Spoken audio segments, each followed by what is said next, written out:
coming. We appreciate you being here. Woo! Thank you, Mason County.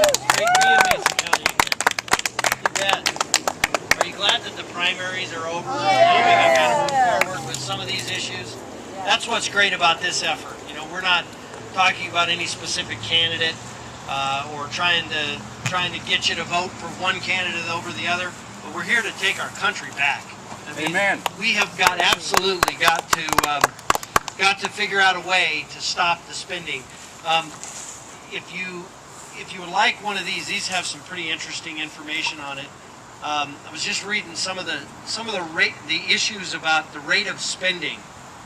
Right, it takes the average person in America 3 to 4 minutes to brush their teeth. Some people probably less. But if you brush your teeth twice a day, the federal government would spend $47 million in the amount of time you brushed your teeth. Isn't that amazing? In 10 minutes, in the 10 minutes that it takes you to take a shower, the federal government spends $58 million. Staggering numbers.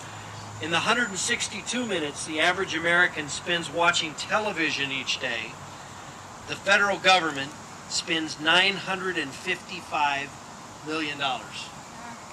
Basically $1 billion, almost 100 million. I'm sorry, $1 billion.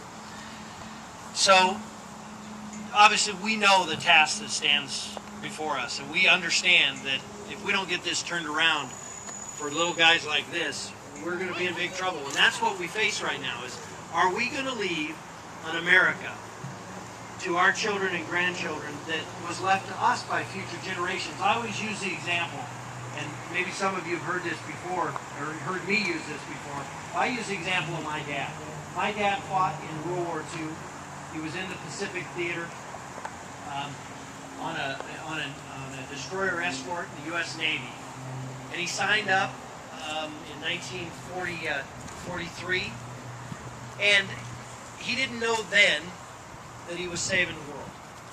He had no idea. He was just going to do his job, wanted to figure out a way to get back home and see his family, I'm sure.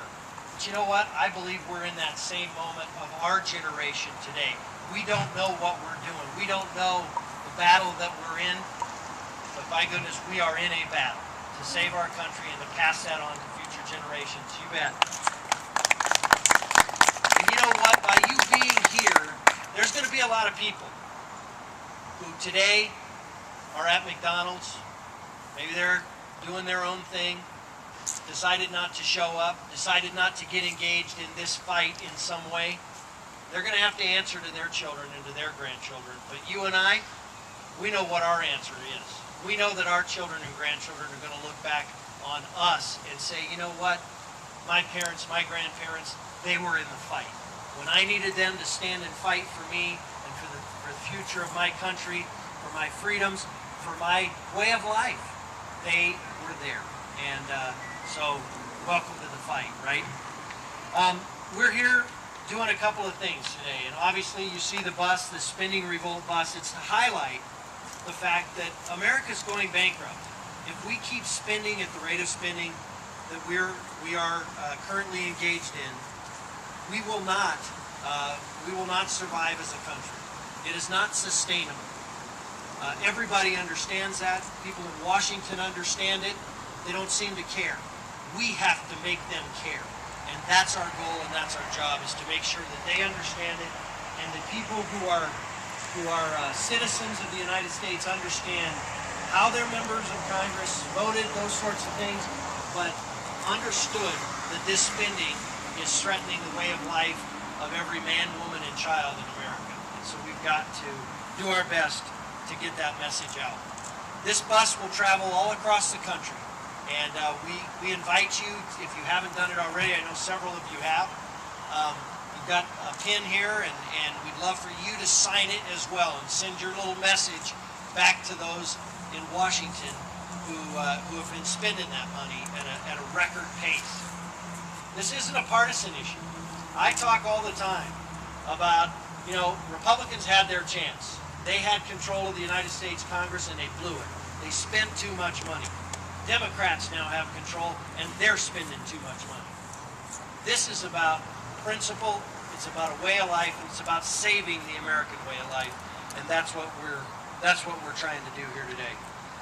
I also would ask you, we have a pledge here that is the Spending Revolt pledge. I pledge to support leaders who limit federal government spending to 20% of gross domestic product, or roughly the average level of spending the United States sustained through the 1980s and 1990s.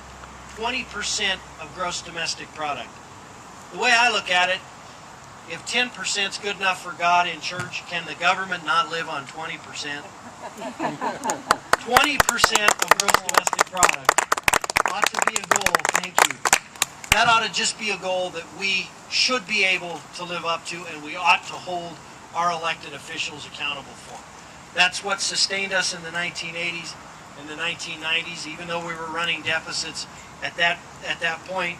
If we were to limit spending and not continue to grow it at this rapid rate, America will survive and be there for future generations.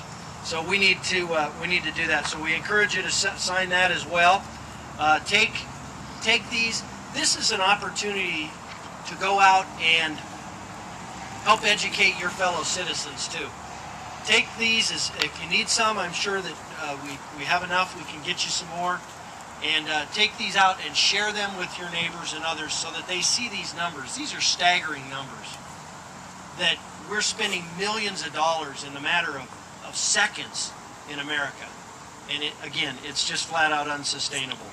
We also have, if you're interested in it, it will make you sick, but Citizens Against Government Waste, who is also one of the sponsors. As you can see, Spending Revolt has several sponsors: Citizens Against Government Waste, Americans for Prosperity, the 60+ Association, Concerned Women for America.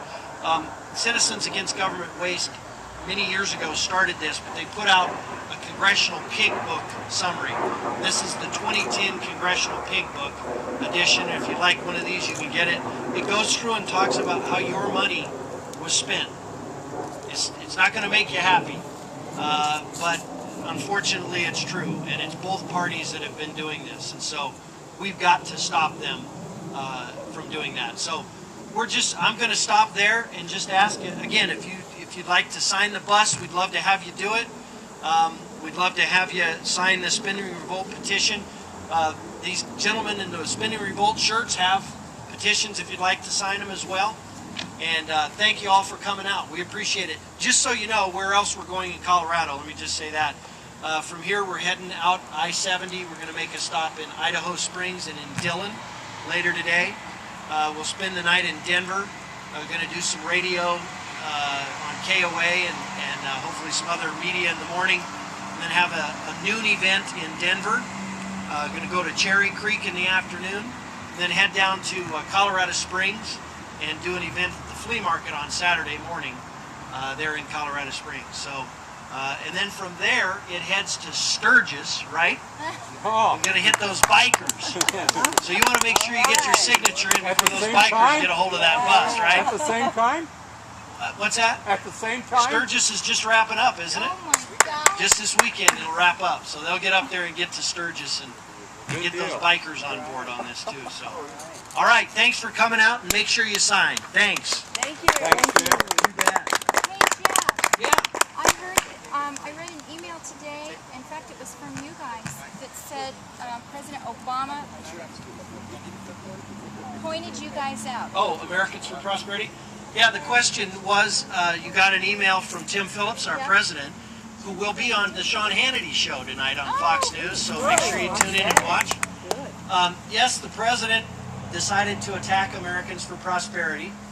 I guess not knowing that you're Americans for Prosperity, he sort of inferred somehow that it was maybe foreign interests or something that were behind it. And, you know, all I can say is in politics, when they start mentioning your name, you're having an impact. And we are having that impact. And that's you're starting to see that. The president certainly attacked the Tea Party movement a while back because it was having an impact on the debate. He's now attacking Americans for Prosperity. And you know, we're not going to be deterred.